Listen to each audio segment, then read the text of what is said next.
नमस्कार दोस्तों, हमारे देश में पत्रकार और पत्रकारिता को एक सम्मान की दृष्टि से देखा जाता रहा है, लेकिन हाल के दिनों में पत्रकारिता का स्तर काफ़ी गिरा है, जिसके लिए पत्रकार समूह और पत्रकार दोनों ही जिम्मेदार हैं। लोकतंत्र में न्यायपालिका, कार्यपालिका और विधायिका ये तीन स्तंभ हैं, लेकिन चौथे स्तंभ का दर्जा पत्रकारिता को प्राप्त है। ईमानदारी से पत्रकारिता की जाए तो तीनों स्तंभों पर निगरानी करने का काम पत्रकारिता का है, लेकिन आज के समय में पत्रकार इन तीनों स्तंभों की खामियों को प्रकाशित और प्रसारित करने के बजाय इनके पक्ष में ही कार्य करते हुए दिखाई दे रहे हैं।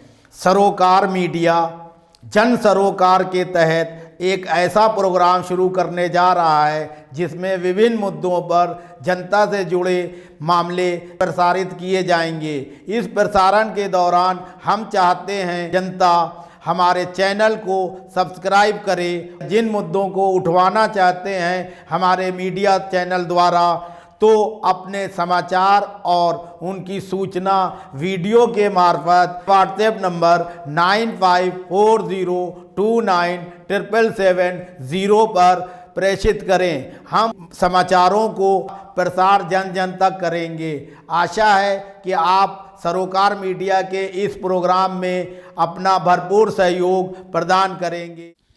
नमस्कार दोस्तों, यूं तो मैंने सरोकार के लिए हजारों साक्षात्कार किए हैं। आज हमारे साथ उत्तर प्रदेश के कद्दावर नेता ओम प्रकाश राजभर जी हैं, जिन्होंने सुहेलदेव भारतीय समाज पार्टी की स्थापना की है और वे योगी आदित्यनाथ के मंत्रिमंडल में कैबिनेट मंत्री भी रहे।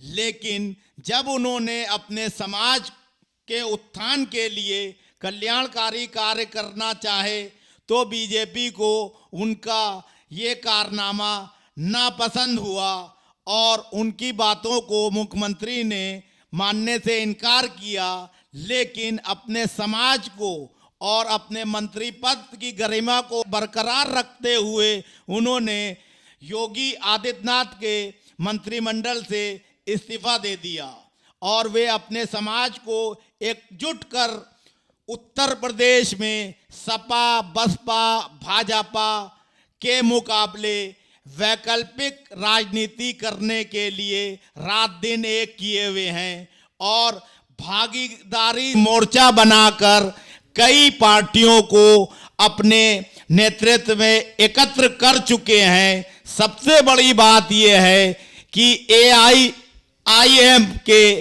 राष्ट्रीय अध्यक्ष असदुद्दीन ओवैसी साहब ने भी इनको उत्तर प्रदेश के लिए गठबंधन का नेता स्वीकार कर लिया है और छोटी बड़ी कई पार्टियां इनके साथ इनका नेतृत्व स्वीकार करते हुए शामिल होने को तैयार हैं। पूरे प्रदेश स्तर पर सघन दौरों का दौर इनका चल रहा है। इनसे जानना चाहेंगे कि ओम प्रकाश राजभर जी क्या राजनीति अपनाएंगे जिससे देश के इस सबसे बड़े सूबे में जहां 403 विधानसभा सीटें हैं वहां किस तरीके से वैकल्पिक सरकार का खाका उन्होंने तैयार किया है। तो आइए मिलते हैं सुहेलदेव भारतीय समाज पार्टी के राष्ट्रीय अध्यक्ष श्री ओम प्रकाश राजभर जी से। नमस्कार।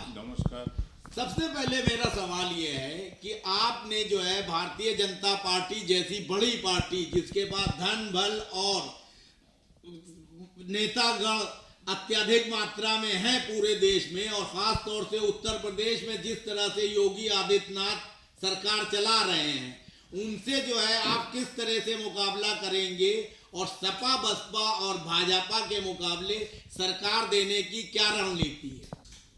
अब ये जाति प्रधान देश हो गया है। चाहे बीजेपी हो, सपा हो, बसपा हो, कांग्रेस हो, ये सभी पार्टियों के लोग बैकवर्ड शेड्यूल कास्ट माइनॉरिटी से लोडर पैदा किया है। इस लोडर को उस बिरादरी में भेजते हैं, वो लोडर अपनी पार्टी का काम करता है। जैसे फैक्ट्री में कोई काम करता है, उसी तरह ये लोडर अपने समाज में काम करते हैं, समाज का वोट उस पार्टी को पहुंचाते हैं। बस सिर्फ उसके एवज में उनको मजदूरी मिलती है, वो एमएलए बना दिए जाते हैं, मिनिस्टर बना दिए जाते हैं, सांसद बना दिए जाते हैं, इससे ज़्यादा वो कुछ कर नहीं पाते हैं। जब उनको बना दिया जाता है विधायक, सांसद, मंत्री, तो उनसे कह दिया जाता है कि सिर्फ आपको तोता बन करके ही जीवन जीना है, समाज में के बीच में जाओ, अच्छी अच्छी बात बोलो, समाज को गुमराह करके वोट पार्टी को दिलाओ। ये साजिश पूरे देश में आज़ादी के 74 साल से चल रही है। जब हम लोगों ने देखा कि ये लोडर समाज को गुमराह करके वोट वहां पहुंचा रहे हैं, जब समाज को शिक्षा, निःशुल्क स्वास्थ्य, बिजली के बिल माफी के सवाल पे, सामाजिक न्याय समिति की रिपोर्ट लागू कराने के सवाल पे, जो 1993 में पिछड़ा वर्ग आयोग बना, उसके बाद 1918 में आपके 2018 में जो बना राष्ट्रीय पिछड़ा वर्ग आयोग, उसके एवज में फिर आकर के रोहिणी आयोग बना के पिछड़ों को हिस्सेदारी दिया जाएगा। इस पे चर्चा वो सब नहीं करते कराते, वो सिर्फ वोट की बात करते हैं, वहां ले जाते हैं लोडर लोग। तो हम भागीदारी संकल्प मोर्चा बनाकर यहां लीडर इकट्ठा कर रहे हैं और इन लीडरों के सहारे हम उस कौम को बता रहे हैं कि देखो ये तुम्हारा लीडर है, तुम लोडर पे विश्वास करके गए तो आज तक कुछ नहीं पाए। 1700 थाने हैं, थाने में आप उठा के देखिए तो नाई का, गोंड का, पाल का, प्रजापति का, बिन का, बंजारा का और बहेलिया का, नट का, बारी का, अर्कबंसी का, चौहान का, बिंद का, केवट का, मल्लाह का, राजभर का बेटा 1700 थानों में जुल्हा, धुनिया, अंसारी, साईं, दर्जी, फकीर, दिया लेके खोजिए तो नहीं मिलता है। तो चूंकि ये लोडरों के सहारे अपना गए तो लोडर तो अपना मजदूरी लेके किनारे हो जाता है।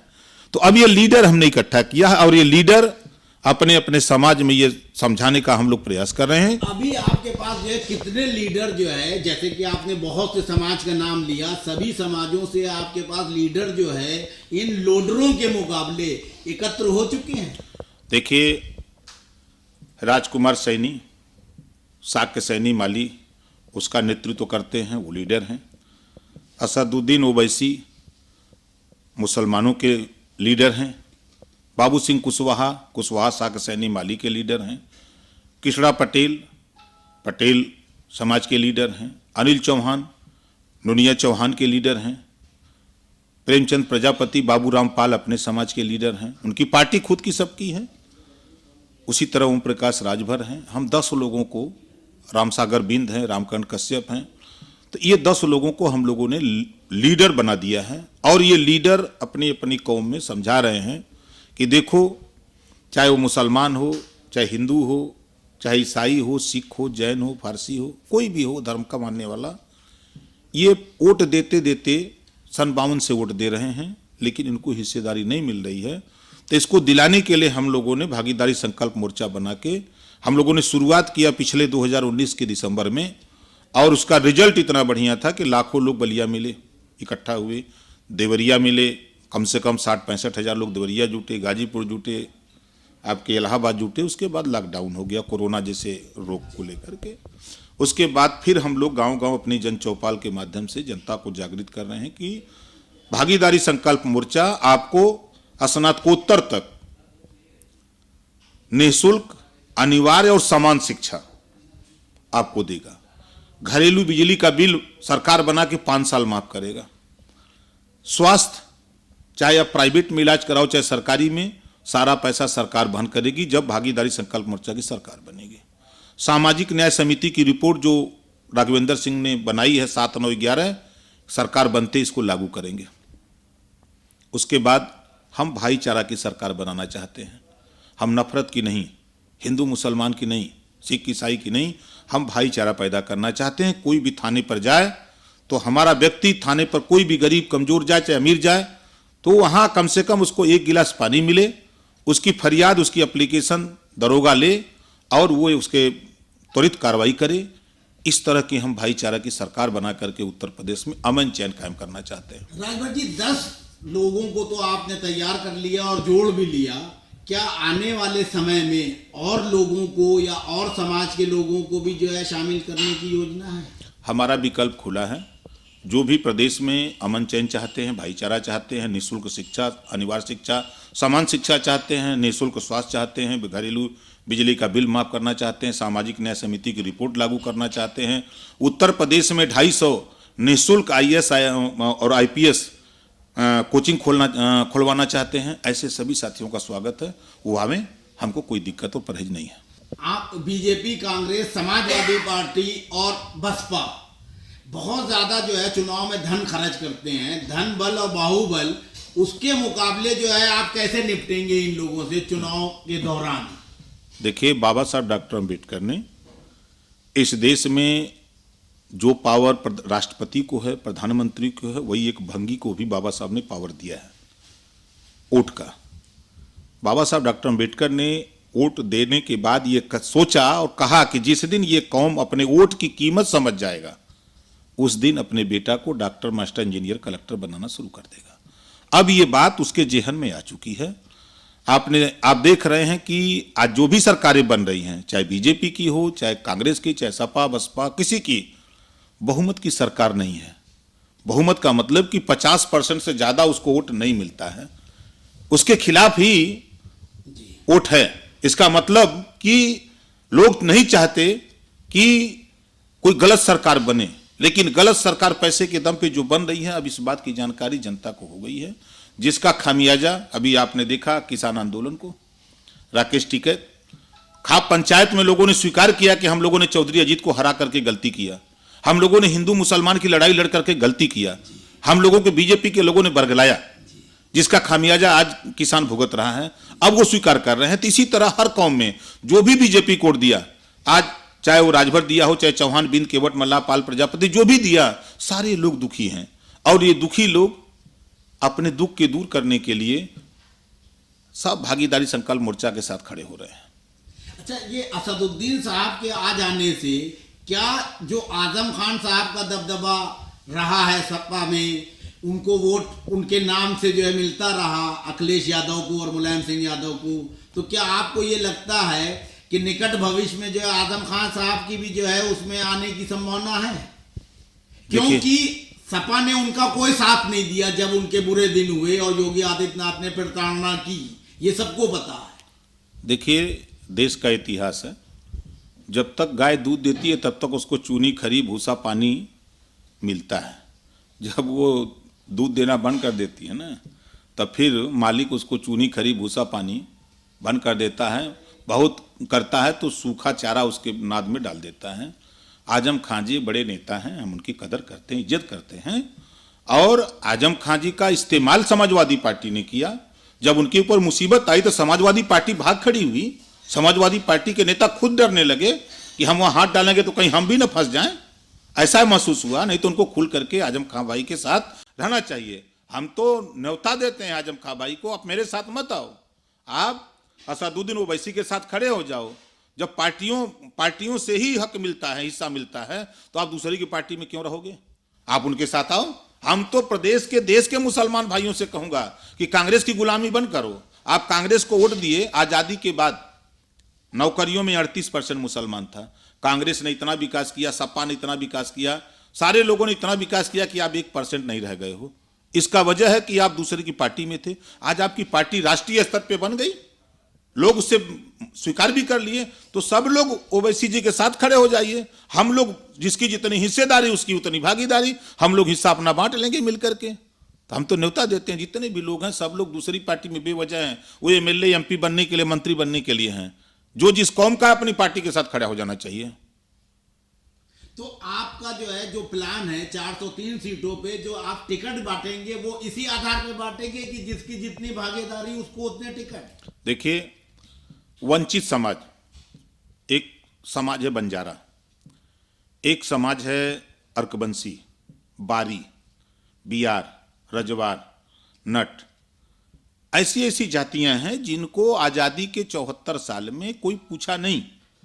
तो ऐसे बंजारा समाज को, बहेलिया समाज को, बारी समाज को, अर्कबंसी समाज को भी साथ लेकर के, जो जातियां राजनीति से अछूती हैं, जो आज तक एमएलए नहीं बन पाई, ऐसी भी जातियों को हम अपने साथ लेकर के उनको सियासत में भागीदारी दे करके उनका भी मान सम्मान अधिकार दिलाने के लिए हम जो लोग जुटे हैं, ये तो है ये हैं, ये इनको भी हम प्रेरित कर रहे हैं कि आओ, हम सभी लोग, हम लोग इंसान हैं, हमारे यहाँ लड़ाई हिंदू मुसलमान की नहीं होती है, हम पहचान करके लड़ाई नहीं लड़ते, हम बीजेपी के लोग नहीं हैं। उठा के बीजेपी को देखिए, मऊ के रहने वाले, गाजीपुर के रहने वाले मुख्तार अंसारी, इलाहाबाद के रहने वाले अतीक गुजरात चले गए, माफिया कहते हैं लोग ना, अतीक गुजरात चले गए, मुख्तार अंसारी को पंजाब भेज दिया गया।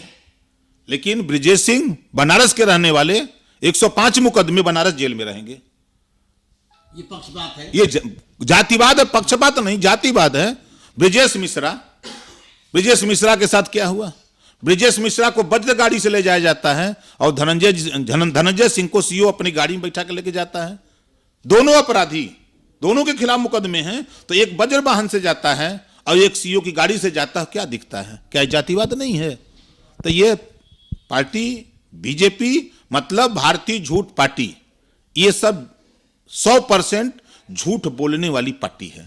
तो जिस तरीके से आप जो है राजनीति कर रहे हैं, जिस निर्भीकता से आप बात करते हैं, जिस तरह से आपने जातियों का अध्ययन किया, वंचित समाज के लोगों को नेतृत्व देने के लिए प्रयासरत हैं, उसको देखते हुए खास तौर से योगी आदित्यनाथ और भारतीय जनता पार्टी काफी दुखी हैं और आपसे खिन्न हैं। इस बारे में आप क्या कहेंगे? देखिए, वो दुखी इस बात से हैं कि जो उनके यहाँ लोडर लोग बनाए गए हैं जातियों के, ये लोडर समाज में काम नहीं कर पा रहे हैं। काम का मतलब उस समाज का वोट यहाँ पहुँचाने में अब वो फेल हो गए, क्योंकि बाबू सिंह कुशवाहा खड़े हो गए पार्टी लेके। तो अब उनके सामने कोई कुशवाहा साक सैनिक है कि चलो बीजेपी में, तो लोग समाज ये समझ रहा है कि वहाँ ये तो इसका तो स्वार्थ सिद्ध हो जा रहा है, ये तो एमएलए एमपी बन गया, मंत्री बन गया। लेकिन हमको क्या दिया? 69,000 शिक्षक भर्ती हुई और 27% आरक्षण पिछड़ों को नहीं मिला। अभी खंड शिक्षा अधिकारी की भर्ती हुई 309, उसमें 27% रिजर्वेशन पिछड़ों को नहीं मिला। ये पिछड़े समाज के नेता बीजेपी में क्या करते हैं? ये गांधी जी के 3 बंदर बने हैं, इनको दिखाई नहीं दे रहा, सुनाई नहीं दे रहा है, ये बोल नहीं सकते। ये बात सारे लोग समझ रहे हैं कि ये लोग लोडरई करके अपना प्रभुत्व की, हमको अच्छा मंत्रालय मिल जाए, हम अच्छा खासा हमारा क्रेज रहे, हम जितना लूटता बने खाली लूटें, भाड़ में जाए समाज, ऐसे लोगों से समाज को जानकारी हो। अच्छा, आपने मंत्री पद ठुकरा दिया अपने समाज के उत्थान के लिए, अपने समाज का उत्थान योगी आदित्यनाथ नहीं करने दे रहे थे। क्या इसी तरह से जो आपने नेता जो हैं वंचित समाज पैदा किए हैं, उनके प्रति जनता का जो है प्यार उमड़ रहा है? देखिए, एक विश्वास हमने पैदा किया। आज़ादी के बाद बाबा साहब डॉक्टर अंबेडकर ने पिछड़े दलित अल्पसंख्यक के हित के लिए केंद्रीय मंत्रिमंडल से इस्तीफा दिया था। उन्हीं के पद चिन्हों पर चल करके हमने देखा कि जब यहाँ पिछड़े दलित अल्पसंख्यक की उपेक्षा हो रही है, हिस्सेदारी नहीं मिल रही है, तो हमने भी मंत्रिमंडल से इस्तीफा दे दिया। इस बात की चर्चा जनता में इस बात की है कि एक नेता बाबा साहब के बाद पैदा है जो हमारे हक के लिए सत्ता को भी लात मार दिया। हम सड़क से लेकर सदन तक उन्हीं की लड़ाई लड़ते हैं। हम देश में अधिकार के लिए, हिस्सेदारी के लिए लड़ते हैं, और लोग हिस्सेमारी के लिए लड़ते हैं। उनसे ये मतलब नहीं है कि भर्ती हो रही तो हमारा हिस्सा उसमें है तो हमको हिस्सा क्यों नहीं मिला। इस पे बोलने की हिम्मत मर्द बोलता है, मर्द। 69,000 शिक्षक भर्ती में 27% रिजर्वेशन पिछड़ों को नहीं मिला, जो मर्द हो बोले। 309 खंड शिक्षा अधिकारी की भर्ती हुई, उसमें रिजर्वेशन नहीं मिला, अगर कोई मर्द है तो बोले। ये खाली जो है वोट के लिए बोलते हैं सब, इनकी औकात नहीं है। ये जैसे होता है ना, मालिक कुत्ता जिलाता है ना, जब कुत्ता मालिक को देखता है तो खूब पहुंच हिलाता है, वैसा ही ये सब लोडर लोग हैं। मालिक के सामने खूब दम हिलाते हैं कि एकदम पूरा समाज का वोट उलाट देंगे, हम लिया देंगे। चलो समाज में, तब समाज बताएगा इस बार। तो क्या आप ये भी जागरूकता लाएंगे वंचित समाज में कि जो तुम्हारे अभी लोडर नुमा नेता हैं उनको छोड़ो, और जो अभी नेता जो हैं समाज के हित के लिए संघर्ष कर रहे हैं उनके साथ आओ? उसके लिए क्या प्लानिंग है? हम लोगों की प्लानिंग जन चौपाल के माध्यम से गांव गांव हम लोग चला रहे हैं। उसी कड़ी में आज कन्नौज में कार्यक्रम है, कल कानपुर देहात में कार्यक्रम है, परसों चंदौली कार्यक्रम है। हमारे मोर्चे के 10 लोग प्रतिदिन, हमारे राष्ट्रीय अध्यक्ष काम करते हैं, हमारे प्रदेश अध्यक्ष काम करते हैं पार्टियों के, हमारे प्रदेश की पूरी टीम काम करती है, मंडल के, जिला के, ब्लॉक के, विधानसभा के सभी लोग लगे हैं। सब लोग समाज में जगा रहे हैं, जो बता रहे हैं कि देखो ये लड़ाई जो भागीदारी संकल्प मोर्चा बना है, ये हिस्सेदारी की है, हक की है, सम्मान की है, भाईचारा की है, शिक्षा की है, स्वास्थ्य की है, रोजगार की है। इस बात की जानकारी लोगों को दी जा रही है। लोग इसको 100% स्वीकार कर रहे हैं और सब लोगों ने, मजे की बात है, सपा को 4 बार देखा, बसपा को 4 बार देखा, कांग्रेस को 40 साल 50 साल देखा, बीजेपी को देखा था और देख रहे हैं। तो सबको अब ये परख लिया है। अब लोगों को ये विश्वास जगा है कि नहीं, हमको भागीदारी संकल्प मोर्चा को भी मौका देना चाहिए। जनता एकदम मन बना चुकी है और 2022 में 403 सीट पर चुनाव लड़ेगी भागीदारी संकल्प मोर्चा और सरकार बनाएगी। जैसे बड़ी पार्टियों का एक शगल होता है कि वो जो उभर रहा नेता होता है या गठबंधन मजबूत हो रहा होता है, एन केन प्रकरण ईडी का इस्तेमाल करके, सीबीआई का इस्तेमाल करके, पुलिस का इस्तेमाल करके, धर्म जात पात फैलाकर उन पार्टियों को, गठबंधन को, मोर्चे को तोड़ने का प्रयास किया जाता है। संभावना इस बात की है कि बीजेपी जैसी पार्टी ये कुकर्म करना चाहेगी, उससे कैसे निपटेंगे? देखिए, हमारे यहाँ इस तरह के लोग नहीं हैं कि जो ईडी से, सीबीआई से किसी से डरें, क्योंकि यहाँ साफ सुथरे लोग हैं, साफ सुथरे छवि वाले लोग हैं। कभी किसी ने ना चोरी किया, ना डकैती किया, ना लूट किया, ना हत्या किया। तो यहाँ किस बात की ईडी काम करेगी? जांच कर ले। यहाँ हम लोग निस्वार्थ समाज के लिए हम लोग तैयार हैं। नेताजी सुभाष चंद्र बोस जब फांसी के फंदे पर देश की आजादी के लिए झूल सकते हैं, तो समाज को हक दिलाने के लिए हम 10 लोग कुर्बानी भी देने के लिए तैयार हैं। हम लोग पीछे नहीं हटेंगे। ये इतिहास है। अच्छा, अब आप हमें एक चीज बताइए कि मेन मोटो जो है आपका, जो है चुनावी घोषणा पत्र, तो अभी तो समय है, लेकिन मीडिया में जो है कहने के लिए आपके मेन जो है 5-7 पॉइंट क्या होंगे जिस पे आकर्षित होके मतदाता आपके मोर्चे को वोट दे और सत्ता में आपको काबिज करे? पहला, हम उत्तर प्रदेश में सरकार जिस दिन बनी 22 में, हमारा मुख्यमंत्री मोर्चे का शपथ लेगा। स्नातकोत्तर तक फ्री कॉपी किताब, फीस, दवाई, भोजन, वजीफा, कपड़ा, जरूरत पड़ी तो साइकिल हम फ्री में देंगे। और समान शिक्षा, जो प्राइवेट स्कूल में शिक्षा दी जा रही वही शिक्षा सरकारी स्कूल में अनिवार्य। और कानून बनेगा, जो माँ बाप इतनी सुविधा के बाद भी अपने बच्चे को स्कूल नहीं भेजेगा, उस माँ बाप को जेल भी भेजेंगे। ये कड़ा कानून शिक्षा पे हम लोग बनाएंगे। इसका स्वागत समाज कर रहा है। दूसरा, हम निःशुल्क स्वास्थ्य, गरीब बीमार होता है, उस इलाज नहीं करा पाता है, इलाज के अभाव में बहुत लोग डेथ हो जाती है, तो हम लोग सरकार बना करके, चाहे वो किसी जाति धर्म का हो, निःशुल्क उसको सरकारी पैसे से हम उसका इलाज कराएंगे। तीसरा, घरेलू बिजली, जो घर में पंखा चलता है, बल्ब जलता है, ट्यूबलाइट इस्तेमाल होता है, हम उत्तर प्रदेश में सरकार बना के 5 साल लगातार घरेलू बिजली का बिल इनका माफ करेंगे। चौथा, जो पिछड़े समाज को 27% आरक्षण मिला 28 साल से, उसमें सबको हिस्सेदारी नहीं मिल पाई। मैं सत्ता में था तो उसको मैंने राघवेंद्र सिंह के नेतृत्व में सीएम से कह के कमेटी बनी, रिपोर्ट भी आ गई। उस रिपोर्ट को लागू सरकार नहीं कर रही बीजेपी। उस रिपोर्ट को हम लागू करके नाई, गोंड, पाल, प्रजापति, कुम्हार, धोबी, धरिकार, पासी, बिंद, केवट, मल्ला, राजभर, चौहान, जुल्हा, दुनिया, अंसारी, साईं, दर्जी, फकीर, जो भी उस कैटेगरी में हैं, उन सबको बराबर का हिस्सा दिलाने के लिए जो 7, 9, 11 का है उसको भी करेंगे। और मजे की बात कि सत्ता आने के बाद जिस तरह बीजेपी ने गरीब सवर्ण को 10% आरक्षण दिया, हम उसका स्वागत करते हैं। सुप्रीम कोर्ट का बैरियर बीजेपी ने तोड़ दिया है। अब हम 27% आरक्षण को बढ़ा के हम 52% करेंगे। उत्तर प्रदेश में सरकार बन गई तो हम इसको करेंगे। इसका स्वागत भी जनता खूब कर रही है। नहीं, ये बहुत सही बोल रहे हैं। हम जब भी आप पारदर्शिता, उत्तर प्रदेश में कोई भी भर्ती होगी, हम पारदर्शिता के हिसाब से उसको करेंगे। और प्राइवेट सेक्टर में, इस तरह मोदी जी सबको प्राइवेट में दे रहे हैं, सरकार बनते ही उत्तर प्रदेश में प्राइवेट सेक्टर में भी आरक्षण लागू करा देंगे। इन तमाम मुद्दों को लेकर के हम लोग जनता के बीच में रहेंगे। अच्छा, छत्तीसगढ़ के मुख्यमंत्री भूपेश बघेल के पिता श्री नंद कुमार बघेल साहब का कहना है कि भारतीय जनता पार्टी और कांग्रेस ये दोनों एक सिक्के के दो पहलू हैं। एससी एसटी ओबीसी माइनॉरिटीज को एकजुट होकर आप जैसे नेता की छत्र छाया में जो है आना चाहिए, इस पर आप क्या कहेंगे? देखिए, कांग्रेस के जो नेता थे आज वो बीजेपी में है, फिर बीजेपी खत्म होगी तो ये सब भाग के फिर कांग्रेस में चले जाएंगे। वो सही कह रहे हैं कि कांग्रेस और बीजेपी दोनों एक ही सिक्के के दो पहलू हैं।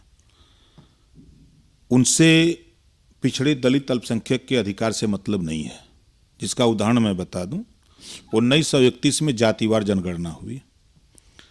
बाबा साहब डॉक्टर अंबेडकर के कोशिश करने पर दबाव में 1953 में काका कालेलकर आयोग गठित हुआ। 1955 में काका कालेलकर आयोग की रिपोर्ट आ गई।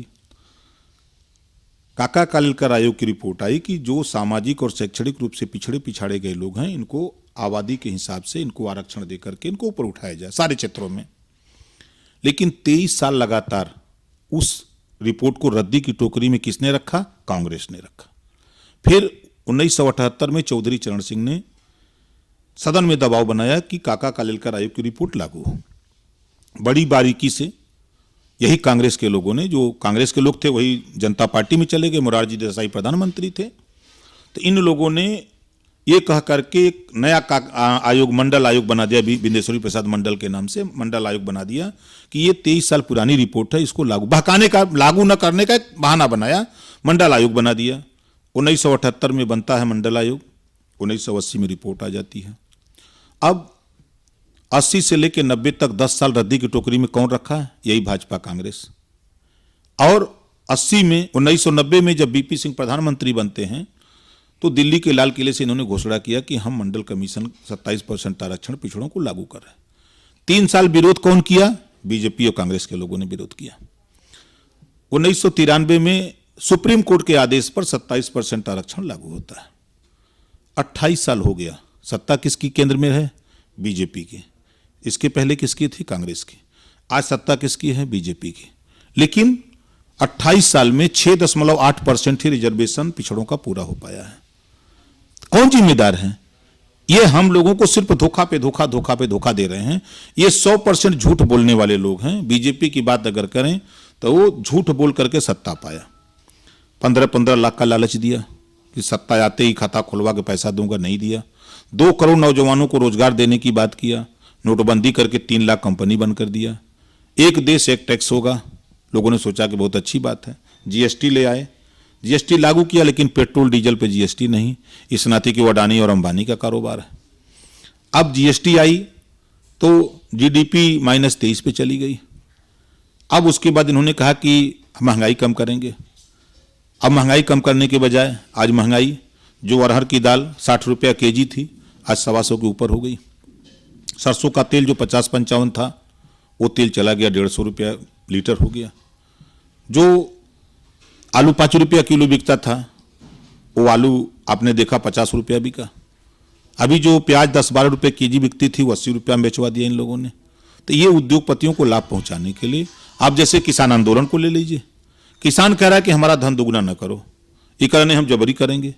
तो ये जबरी नहीं, एक कानून आने से पहले ही अडानी और अंबानी के गोदाम बन गए। मध्य प्रदेश बन गए, हरियाणा बन गए, तमाम जगह उनके गोदाम बन गए।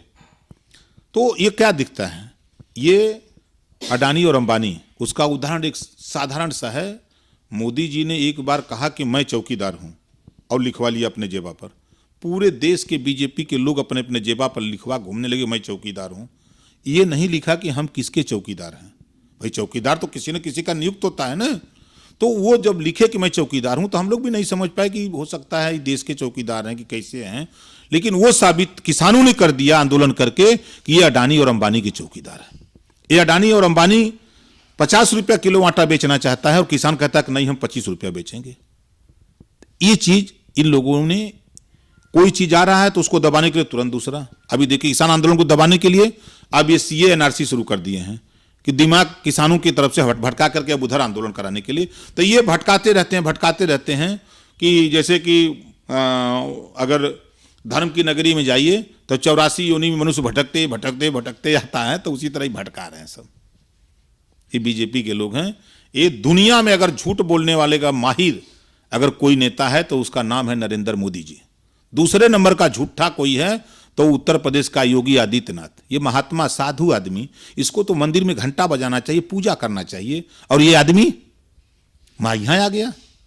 इनको अकल नहीं, ज्ञान नहीं है। जब इनके ऊपर 120 का मुकदमा था तो दिल्ली की पार्लियामेंट में कितना बढ़िया भाषण दे रहे थे, देखा था वीडियो ना। आज यहां बैठे हैं और अभी अभी जागरण में खबर छपी है 68% फर्जी पिछड़े दलित लोगों को जेल में भेजा है। अब मैं नहीं कह रहा हूं, केंद्रीय गृह राज्य मंत्री का बयान दिल्ली की पार्लियामेंट में है। फर्जी फंसा करके जेल में डाल दिया है, जो उसमें बेचारे जूझ रहे हैं। तो ये इनकी नीयत और साजिश क्या है वो साफ सब धीरे धीरे देखिए। पाप का घड़ा फटता है, लोग कहते हैं ना पाप का घड़ा फटता है। तो ठीक भेंट हो गई है किसानों से, किसान इनकी दवाई ठीक कर रहा है। अच्छा, इस वक्त देश में लोग ये कहते हैं कि मोदी, अमित शाह और योगी जैसे लोगों का सही इलाज असदुद्दीन ओवैसी और ओम प्रकाश राजभर जैसे लोग ही कर रहे हैं, जो पूरी निर्भीकता से, दबंगई से, तथ्यों के आधार पर इनको लपेटते हैं और इनको सबके सामने जो है नंगा करने का काम कर रहे हैं। इस पे क्या कहेंगे? सच्चाई है। आपने देखा कि मैं सत्ता में था तब भी, चाहे बसपा रही हो, चाहे सपा रही हो, चाहे कांग्रेस रही हो, विपक्ष की भूमिका में मिनिस्टर की हैसियत से निभाता था, बोली नहीं आती थी।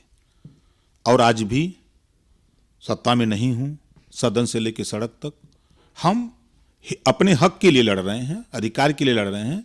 हमारा हक लूटा जा रहा है। 69,000 शिक्षक भर्ती में 14,000 बच्चों की नियुक्ति पर रोक लग गई। अभी 309 जो खंड शिक्षा अधिकारी की भर्ती किसी को ले लीजिए, ज्वलंत मैं बता रहा हूं, इसमें 10% रिजर्वेशन पिछड़ों को खाली मिल पाया। 83 होना चाहिए, नहीं दिया।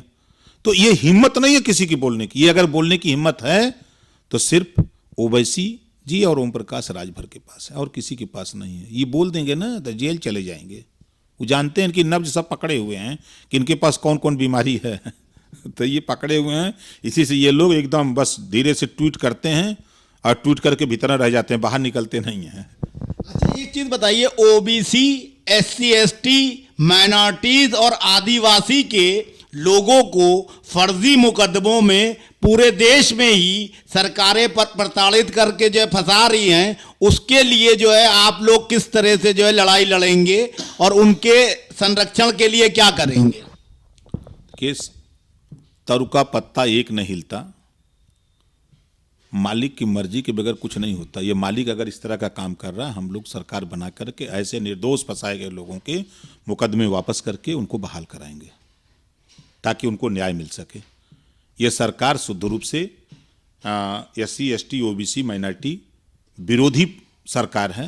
ये सिर्फ वोट लेने के लिए उनसे दोस्ती करती है, वोट लेने के बाद इनका दुश्मन बन जाती है। ये इसका कल्चर है। अच्छा, सिर्फ एक आखिरी सवाल आप ये हमें बताइए कि भारतीय जनता पार्टी, सपा, बसपा, इसमें शामिल आपके समाज एससी, एसटी, ओबीसी और माइनॉरिटीज के लोगों को आप क्या कहना चाहेंगे? ये लोडर लोग हैं। ये लोडर तो स्वाभाविक है, मालिक की मर्जी से वो मजदूरी करता है, मालिक को जो समझ में आता है मजदूरी उसको देता है। तो इन लोडरों के विषय में क्या कहा जाए? हम ये लोडर अपना लोडर ही करें। हम लोग लीडर हैं, हम लोग समाज के हक को दिलाने के लिए हम लोग अपनी गोल बना लिए हैं। भागीदारी संकल्प मोर्चा, अपनी अपनी पार्टी। जिसका दल नहीं उसका बल नहीं, जिसका कोई दल नहीं उसका कोई बल नहीं। सुनवाई उसी की होती है। थाने पर जाइए, अगर बोल दीजिए जय श्री राम तो लोग समझ जाते हैं दरोगा की भाजपाई है। जय भीम बोल दीजिए तो लोग समझ जाते हैं कि ये बहुजन समाज पार्टी का है। जय समाजवाद बोल दीजिए तो समाजवादी पार्टी का होता है। अब जैसे हम पार्टी बनाए, जब जय सुहेल देव बोलते हैं तो कहते हैं कि राजभर जी वाली पार्टी का है या भारतीय समाज पार्टी का है।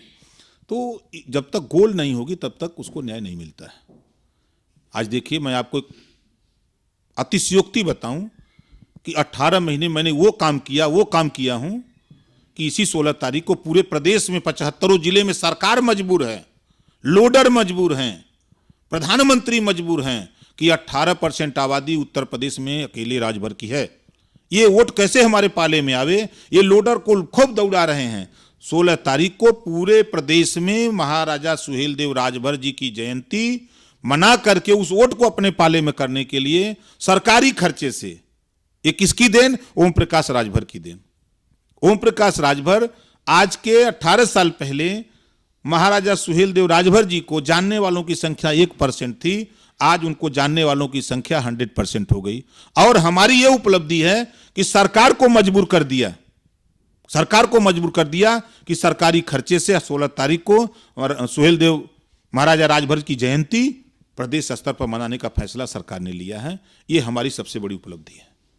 ये थे ओम प्रकाश राजभर साहब, जो कि आने वाले विधानसभा चुनाव में उत्तर प्रदेश में अपने गठबंधन की सरकार बनाने के दावे कर रहे हैं।